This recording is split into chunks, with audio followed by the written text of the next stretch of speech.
कभी नोटिस किया एवेंजर्स की टीम में सबसे ज्यादा जज होने वाला इंसान कौन था? वो हल्क नहीं था, थॉर भी नहीं, टोनी स्टार्क। लोग कहते थे उसका ईगो बड़ा है, पर किसी ने ये नहीं पूछा उसका डर कितना बड़ा है। एवेंजर मूवी में जब टीम बनी भी नहीं थी तभी डिवाइड क्लियर था। स्टीव के लिए टोनी एक बिलियनर था जो आर्मर के पीछे छुपा रहता है, और जब वो लाइन बोली गई बिना सूट के तुम क्या हो, वो सिर्फ ताना नहीं था, वो टोनी का एक्सिस्टेंस पे सवाल था। आयरनी तो देखो, जब न्यूयॉर्क के ऊपर न्यूक्लियर मिसाइल आया तब स्टीव ने सिर्फ स्टार्क का नाम पुकारा, और जिस इंसान को सेल्फिश बोला गया वो बिना गारंटी के स्पेस में चला गया, अंधेरे में, बिल्कुल अकेले।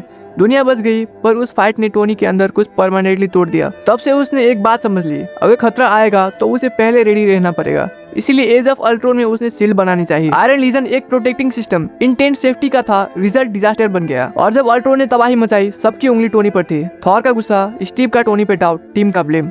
टोनी ने खुद को डिफेंड भी नहीं किया, शायद उसे अब आदत हो चुकी थी विलेन बनने की। फिर सिविल वॉर में एकॉर्ड्स आए, लोगों ने समझा पावर कंट्रोल का गेम है, पर असल में टोनी बस अकाउंटेबिलिटी चाहता था। वो नहीं चाहता था कि उसकी गलतियों का बोझ मासूम लोग उठाएं। और फिर सबसे बड़ा झटका, उसने जाना कि उसके माँ बाप का डेथ कोई रैंडम नहीं था, बकी इन्वॉल्व था, और स्टीव सच जानता था। उस मोमेंट पे टोनी गुस्सा नहीं हुआ, वो टूट गया, क्योंकि धोखा अगर दुश्मन से मिला होता तो उतना दुख नहीं होता जितना अपनों से मिलने पे होता है। इन्फिनिटी वॉर में भी देखो, टाइटन पर जब आर्मर के टुकड़े टुकड़े हो रहे थे, टोनी थैनोस के सामने खड़ा था, वो भागा नहीं, क्योंकि हीरो बनना उसका शौक नहीं था, रिस्पॉन्सिबिलिटी उसकी आदत थी। एंड गेम में जब उसने स्टीव को आर्क रिएक्टर दिया, वो सिर्फ आर्गुमेंट नहीं था, वो सालों का अनकहा पेन था। और फिर फाइनल मोमेंट में वो स्नैप। इस बार कोई प्लान भी नहीं था, कोई बैकअप नहीं, सिर्फ एक इंसान जिसको हमेशा मिसअंडरस्टूड किया गया। लेकिन जब वक्त आया उसने पूरी यूनिवर्स का बोझ अपने हाथ में ले लिया। तब जाकर लोगों को समझ आया टोनी परफेक्ट नहीं था, वो इनसिक्योर था, वो भी घबराता था। वो परफेक्ट भी नहीं था, लेकिन जब भी दुनिया को उसकी जरूरत पड़ी वो हमेशा फ्रंट पे खड़ा होता था। और शायद इसीलिए एवेंजर्स को उसे समझने में सबसे ज्यादा वक्त लगा।